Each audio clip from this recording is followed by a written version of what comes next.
preserve lives, I will give way. The Minister knows, and because we've discussed this several times since the announcement, I have a lot of constituents that are very concerned about the Rwanda Partnership deal, me included, but I think the truth is that it is as yet an unknown in the way that we will operate the scheme. So can the Minister assure me, because many people have conflated this issue announced last week with this legislation that's before the House today, that the legislation enabling the partnership predates this bill and this government, but also can he reassure me and my constituents around the screening programme and specifically how people of LGBTQ will interact with that screening programme? There are many concerns about that and our friends in Rwanda.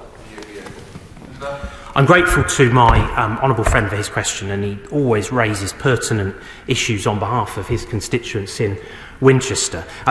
The legal basis for this policy, as the Home Secretary set out yesterday, is actually in the New Labour, and I know that's not necessarily fashionable to talk about on the benches opposite, policies of 1999, 2002, 2004, where the party opposite had a genuine and thorough position on these matters, which I'm afraid is not in place today, where we hear a lot of criticism, but we actually see no meaningful alternative brought forward to address these issues. And I would argue, for the reasons I've already set out, that we have to take action to address this terrible criminality that puts lives at risk. That is the underpinning of this legislation, and that is allowing. I will give way to the evidence that we heard from the Australian side did advocate for the policy approach that they took in that country, and I would argue that the approach that we are taking is important in relation to these matters too, and will help us to tackle this issue head on